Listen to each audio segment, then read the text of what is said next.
আসসালামু আলাইকুম দর্শক, সাফা বাংলা টিভির আজকের সংবাদে আপনাদের স্বাগতম। শুরুতে থাকছে প্রধান প্রধান সংবাদ শিরোনাম। সংকটে বাংলাদেশ, ইউনূস কি করবেন? সর্বশেষ যুক্তরাষ্ট্র মালয়েশিয়ায় বেনজিরের সম্পদ জব্দ, ব্যাংক হিসাব স্থগিত। এবার বিস্তারিত। সংকট কঠিন এক সংকটে বাংলাদেশ, যা কিনা ইতিপূর্বে আর কখনো দেখা যায়নি। আর এই সংকট মোকাবেলায় সরকার আছে নেই। পরিস্থিতি দ্রুত অবনতির দিকে যাচ্ছে। অভ্যুত্থানের শক্তিগুলো একে অপরের বিরুদ্ধে লড়াইয়ে নেমেছে, টেবিলে নয় প্রকাশ্যে। কিন্তু কেন, কি তাদের লক্ষ্য?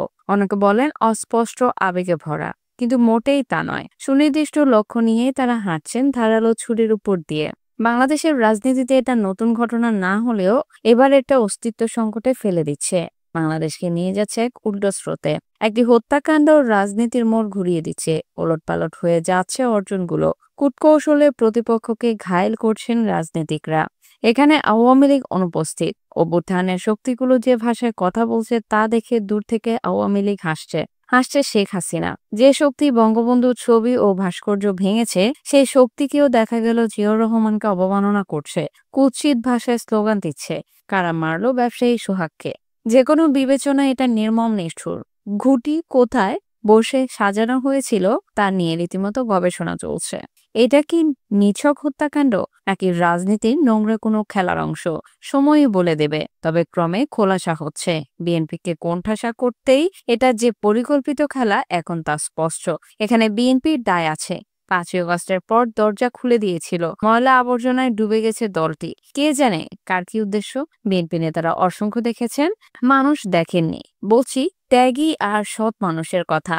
চাঁদাবাজ আর দখলবাজের দৌরাত্ম্য দেখে অনেকেই সতর্ক করেছিলেন।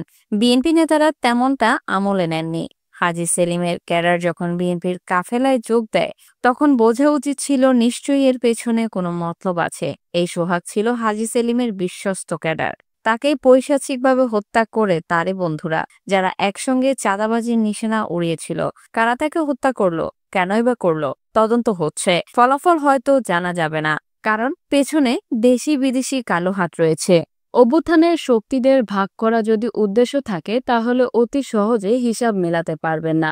প্রাথমিক লক্ষ্য ছিল বিএনপির গতিরোধ করা, সরকারকে বেকায়দায় ফেলা, নির্বাচনকে অনিশ্চিত করা।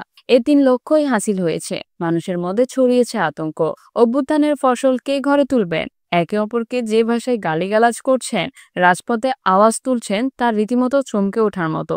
প্রফেসর ইউনূসের ঐকমত্য কমিশনের 12টা যে বেজে গেল। জামাত, এনসিপি আর বিএনপি কি একসঙ্গে এক টেবিলে বসবে? বুড়িগঙ্গায় অনেক পানি গড়িয়ে গেছে। সোশ্যাল মিডিয়ার যুগে পরিস্থিতি আরো ঘোলাটে হয়েছে। তৈরি হয়েছে বিস্তর ফারাক। সরকারের ভেতরে সরকার তৎপর হয়েছে। নিউ এজ সম্পাদক নুরুল কবির উপদেষ্টা রিজওয়ানা হাসানের আনুগত্য নিয়ে প্রশ্ন তুলেছেন। তার অতীত ইতিহাসের দিকে ইঙ্গিত করেছেন। প্রমাণ হয়ে গেছে রিজওয়ানা তার অতীত থেকে বের হতে পারেননি। এতদিন তিনি আসল রূপ আড়াল করে রেখেছিলেন।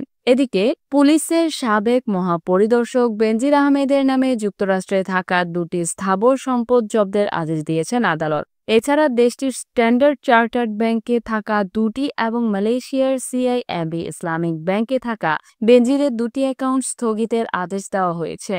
সোমবার দুদকের আবেদনের প্রেক্ষিতে ঢাকার মেট্রোপলিটন সিনিয়র স্পেশাল জজ মোহাম্মদ জাকির হোসেন গালিব এ আদেশ দেন। এদিন দুদকের উপপরিচালক মোহাম্মদ হাফিজুল ইসলাম এসব সম্পদ জব্দ ও ব্যাংক হিসাব স্থগিত চেয়ে আবেদন করেন। আবেদনে বলা হয়েছে, আসামি বেনজির আহমেদের বিরুদ্ধে 9,44,64,751 টাকার অবৈধ সম্পদ অর্জনের অভিযোগে মামলা হয়েছে। এসব সম্পদ তিনি পুলিশের আইজি থাকা অবস্থায় অবৈধভাবে অর্জন করেছেন। মামলাটি বর্তমানে তদন্তাধীন। তদন্তে প্রাপ্ত তথ্য অনুযায়ী অভিযুক্ত ব্যক্তি বর্তমানে তার নিজ ও আত্মীয় স্বজনের নামে থাকা সম্পদ হস্তান্তরের চেষ্টা করছেন। এতে মামলার বিচার শেষে রাষ্ট্রের অনুকূলে সম্পদ বাজেয়াপ্ত করার সম্ভাবনা বিঘ্নিত হতে পারে। সে কারণে আদালতে চার্জশিট দাখিলের আগে এসব সম্পত্তি জব্দ করা প্রয়োজন। উল্লেখ্য, বেনজির আহমেদ 2020 সালের 15 এপ্রিল থেকে 2022 সালের 30 সেপ্টেম্বর পর্যন্ত আইজিপি ছিলেন। এর আগে তিনি ঢাকা মহানগর পুলিশ ডিএমপি কমিশনার ও র্যাবের মহাপরিচালক হিসেবেও দায়িত্ব পালন করেন। গত বছরের 4 মে সপরিবার দেশ ছেড়েছেন বেনজির। এরই মধ্যে বেনজির আহমেদের বিরুদ্ধে ইন্টারপোলের মাধ্যমে গ্রেফতারি পরোয়ানা জারির আদেশ দিয়েছেন আদালত।